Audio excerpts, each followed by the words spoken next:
Halo semuanya, kita lanjut lagi ya. Ini pembahasan kita yaitu tentang soal elektrolisis. Jadi untuk soal elektrolisis ini kan dia ada aturannya ya, yaitu pada katoda atau anoda. Jadi teman-teman yang perlu perhatikan satu itu adalah apakah dia termasuk dalam bentuk larutan atau lelehan, dan juga perhatikan dia elektrodanya apa, apakah inert atau non inert kayak gitu. Teman-teman ingat nih kalau yang inert ya kan? Berarti ada unsurnya PT, CAU, yaitu platina, karbon, sama emas. Dan teman-teman juga perhatikan, ini kan elektrolisis gitu. Jadi kalau dia elektrolisis, anodanya itu dia bermuatan apa, sama katodanya itu bermuatan apa, kayak gitu. Seperti soal sini kan dia nggak ketahui nih, oh ini lo katoda, ini lo anoda, nggak diketahui. Tetapi cuma dikasih muatannya.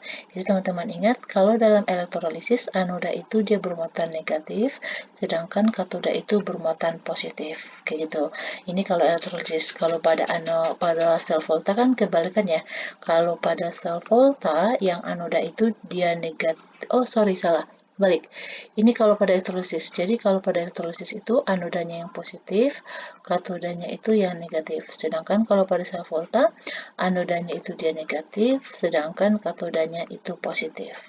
Oke, terus setelah itu, setelah perhatikan ini, perhatikan lagi dia elektrodanya yang tadi ya. Jadi kalau pada anoda, nih teman-teman perhatiin ya, kalau pada anoda yang diperhatikan itu adalah elektrodanya. Sedangkan pada katoda yang diperhatikan itu adalah elektrolitnya, maksudnya larutannya. Apakah dia bentuk larutan atau bentuk lelehan kayak gitu. Kita cek yang nomor satu. Oke, nomor satu di sini kan dia AgNO3 ya, berarti ada ionnya Ag plus sama NO3 min. Di sini kita cek bahwa kalau plus itu kan anoda ya, berarti anodanya adalah karbon, sedangkan katodanya itu adalah Ag, gitu.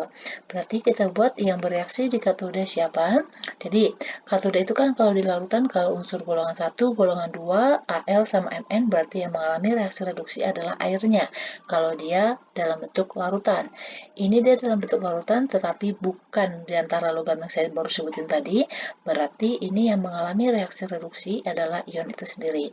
Berarti kalau dia reduksi dia menangkap elektron ya. Berarti Ag plus ditambah elektron dia akan membentuk logam Ag.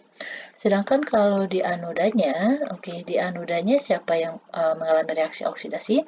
Cek dulu nih, anodanya adalah karbon. Karbon itu berarti termasuk inert ya, berarti bukan dia yang mengalami reaksi oksidasi.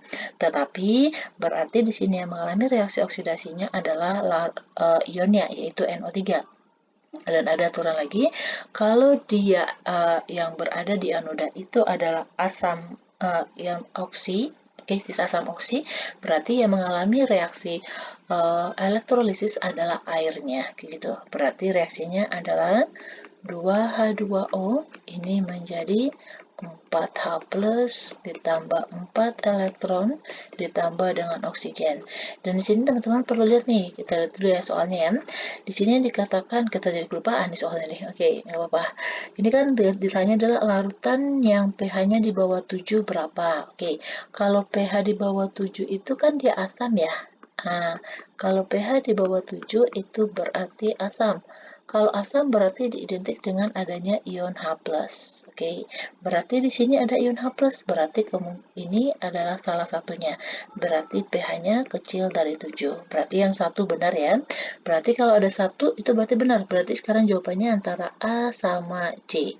Oke, kita cek yang nomor 2. Nomor 2 di sini ionnya ada apa sih ini?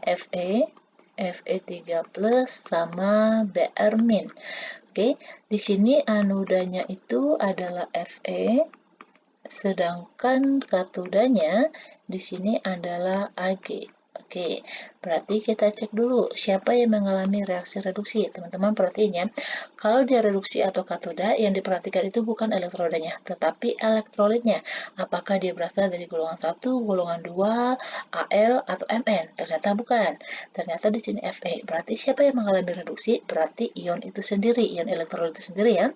Berarti bukan dipengaruhi oleh katodanya ya, bukan. Di sini kan katodanya Ag, bukan berarti Ag-nya bukan, tetapi ion itu sendiri. ion elektrolitnya sendiri. Berarti Fe3+ di katoda itu dia menangkap 3 elektron sesuai dengan muatannya ya. Berarti ini menjadi ion Fe. Sedangkan kita cek ini di anoda. Di anodanya, di sini elektrodanya adalah Fe. Ingat, kalau di anoda itu yang diperhatikan adalah jenis elektrodanya. Fe ini bukan merupakan inert. Oke, walaupun di sini ionnya adalah Br-, tetapi yang dilihat itu kalau pada reaksi di anodanya adalah elektrodanya. Di sini karena elektrodanya adalah Fe dan bukan inert, berarti yang mengalami reaksi oksidasi adalah elektrodanya, yaitu Fe.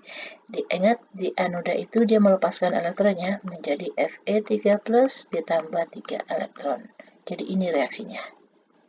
Oke, apakah di sini ada ion H+? Enggak, berarti ini salah. Berarti kemungkinan jawabnya adalah 1 dan 3. Yang ini. Kita cek dan lebih memastikan ya untuk yang ketiga.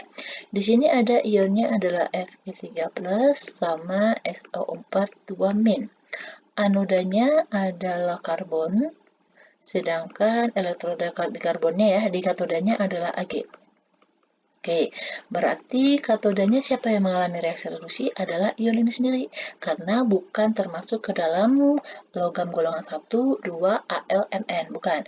Tetapi kan di sini katoda di elektroda katodanya kan Ag. Oh, nggak masalah, tetap aja. Nih, perhatikan konsep yang ini, bahwa kalau di katoda yang diperhatikan itu adalah jenis elektrolitnya. Berarti di sini yang mengalami reaksi elektrolisis adalah Fe3+ ditambah 3 elektron menjadi logam Fe. Sedangkan kalau di anodanya, nih perhatiin, ini kan anodanya adalah karbon, berarti dia termasuk inert.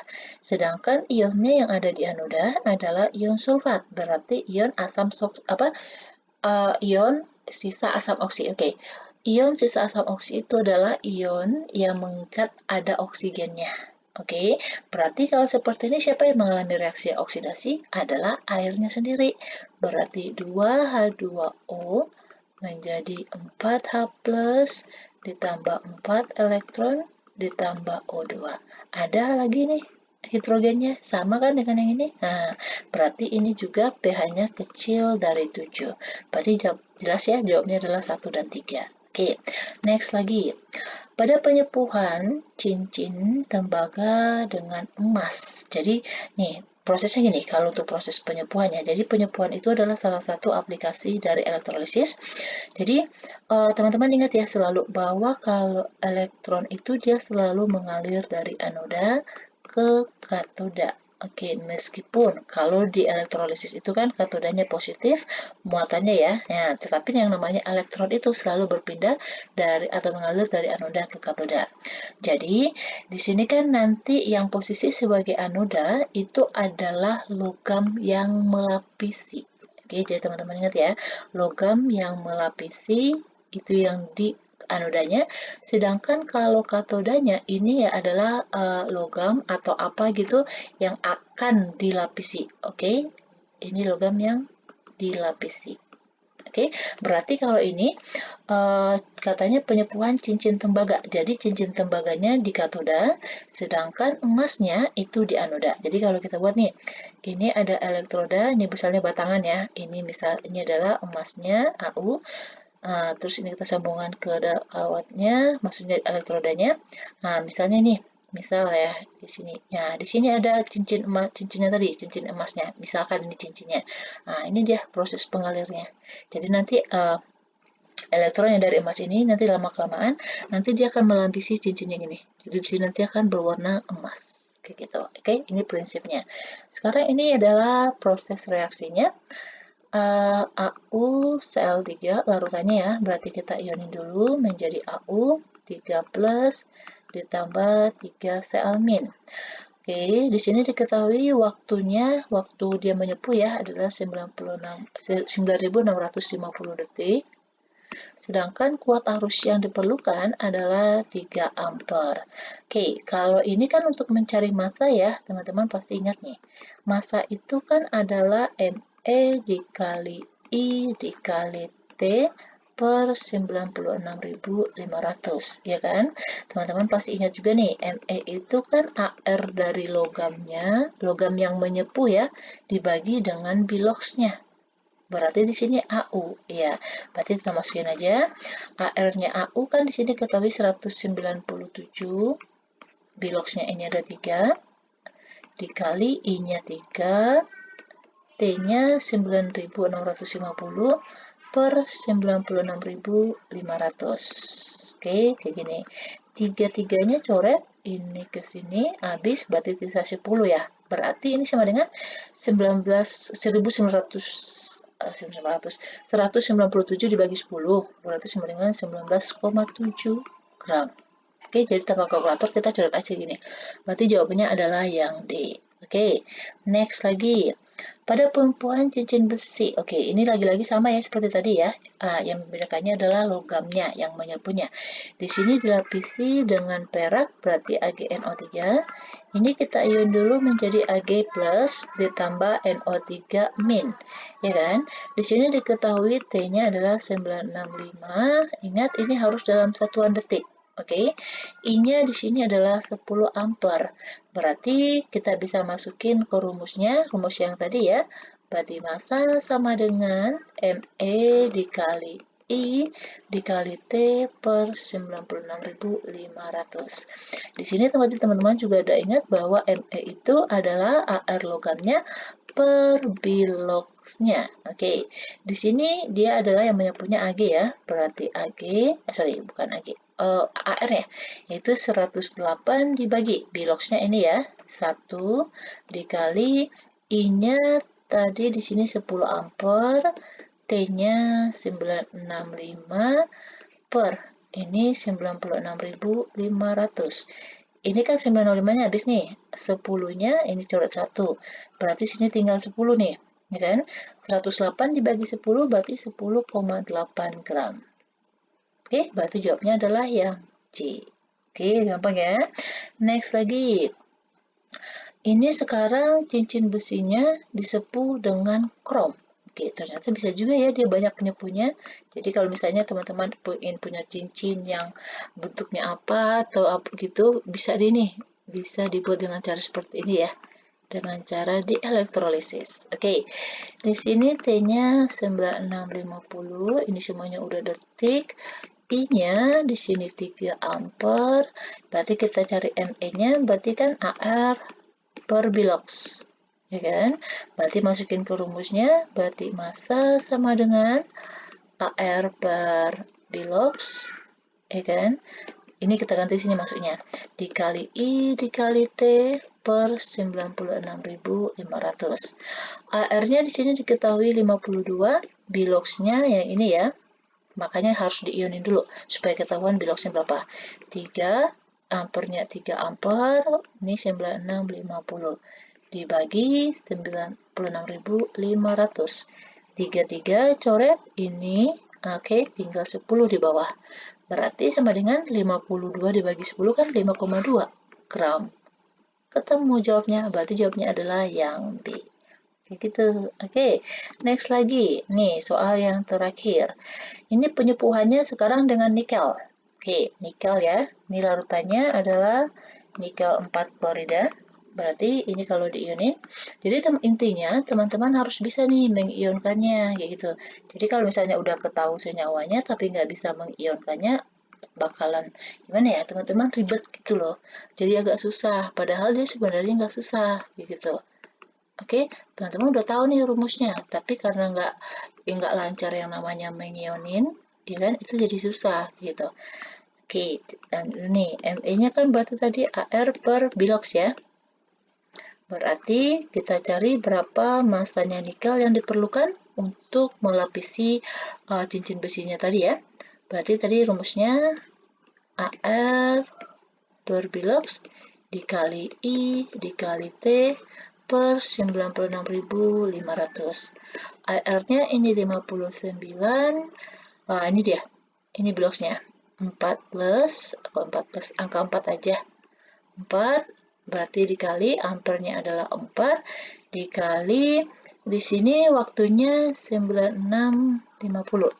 Oke, per 96.500. Ini ke sini coret, ini ke sini, ya kan? Berarti tinggal 10. 59 bagi 10 berarti 5,9 gram.